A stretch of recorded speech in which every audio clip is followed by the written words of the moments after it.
Okay, second exercise, and also derived from this book, but you have me guiding you a little bit through it. And this is a exercise that we actually did in my in high school. So my teacher was aware of this stuff. Okay, so when we look at this photo, do we recognize this person?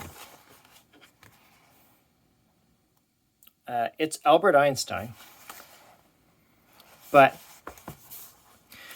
she's trying to point out in this, by showing this photo upside down, there it is, that when we flip things upside down, it kind of confuses the brain. I don't know if it's the left or right side, but it confuses the brain so that you get a sense that it's a face, but you lose the ability to connect it to a face that you already know, even though Albert Einstein is fairly recognizable and that this particular photo is supposedly famous, a famous portrait. But when people are upside down, when things are skewed in certain ways, then our brain fails to recognize it. And that can be advantageous because it activates the right side of the brain. So the previous in the previous exercise, if instead of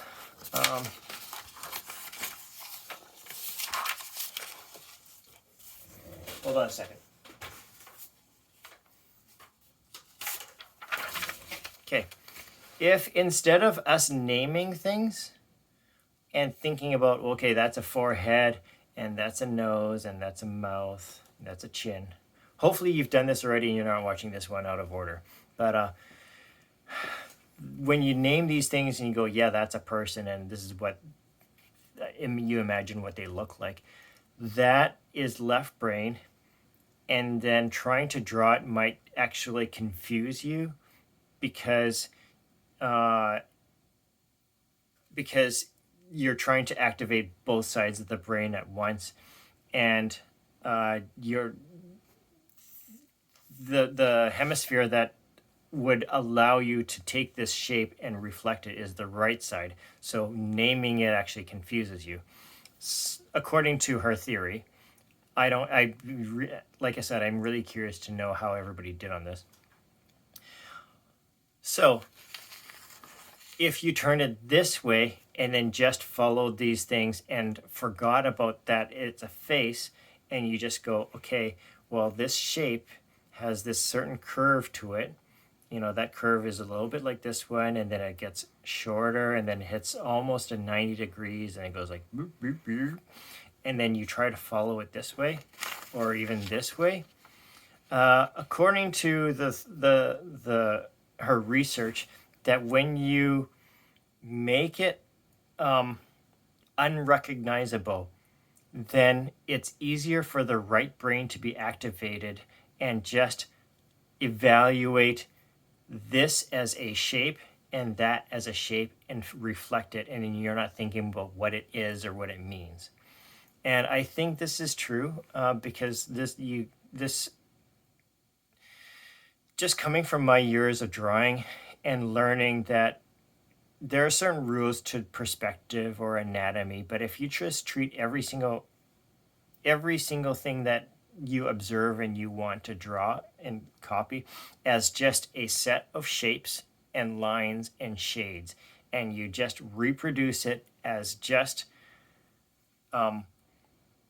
a set of visual information, then you can be more successful at copying it rather than thinking about what it actually is, like a person or an animal or a landscape. And over time, you can slip into that right brain mode without having to trick your brain, because you can look at somebody's face and you go, yeah, that's my close friend and they mean so much to me, but it doesn't, but you can still evaluate their face in just as just a field of visual information that you're just copying over. Okay. I hope that was a good explanation. That's the best explanation I've ever given on that. So for this exercise, we're going to draw a drawing upside down to confuse, to kind of discourage our left side of our brain from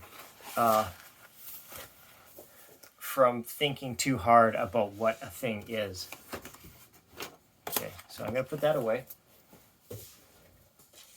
And I have this drawing here, and there's a top and bottom, and like I put that there just to make sure that if you print this out, that this goes this way and this goes this way.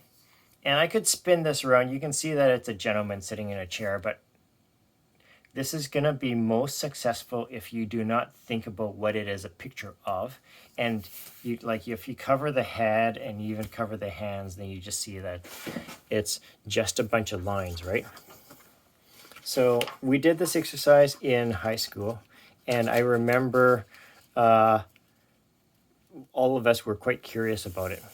And our drawings, the whole class's drawings, and I think only half of the class were really there to learn art, and the rest of them were just there for easy credit, which, I mean, nothing wrong with that. Hopefully they enjoyed it.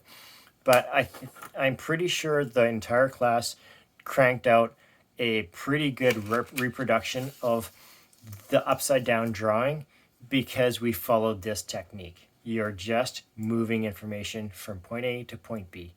And that's all observational drawing is, no matter the subject. So you're going to either print this out or work with it from the computer. It's listed in week 2.2 as Picasso drawing upside down. What works best is if you can print it out and cover it up, because then you have even less distractions here. Okay. So I can sort of see through here. I don't know if you can. Yeah, you can see through it a tiny bit, but that's not a really big deal. Basically, what you're going to try to do, I'm going to use my Staedtler fine point pen. If you are absolutely terrified of drawing straight with a pen, try it out, because this sheet of paper costs like 2 cents. It's actually startling how useful this is and how little it costs. It's crazy that we are at that stage in human existence that we can just kind of go, yeah, this stuff is amazing and disposable. Okay, this will work best if you, like I said, you copy these lines across and then you move it down a little bit and then copy those lines, and you really try to gauge the angle of these lines. So I guess I wasn't planning on doing this exercise. It's fairly late right now, but for your sake, I guess I should do it. And it would probably be best if I sped up the video. We'll see. Okay, basically, copy, like I'm gonna do these lines on the top as best as I can, and then move it down like about an inch, and then reproduce those things, and then reproduce that, and then just try to reproduce the proportions and the angles of all those lines as good as I can, and not think about what the rest of it is. Just really analyze it very carefully. And then, I think I've blabbed too much. I'm just going to start now. You go at your own pace, whatever you feel comfortable with. I'm going to go a little bit fast because it's late and I'm actually really tired. So, and I'm probably not going to speed up the video, because it is that requires quite a lot more editing time. I'm just going to draw this and load it up as it is. But you don't really have to watch this. You understand the idea, and at this point, well, now that I've explained everything, you could just do this and see where you go with it, okay?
Okay. And there it is.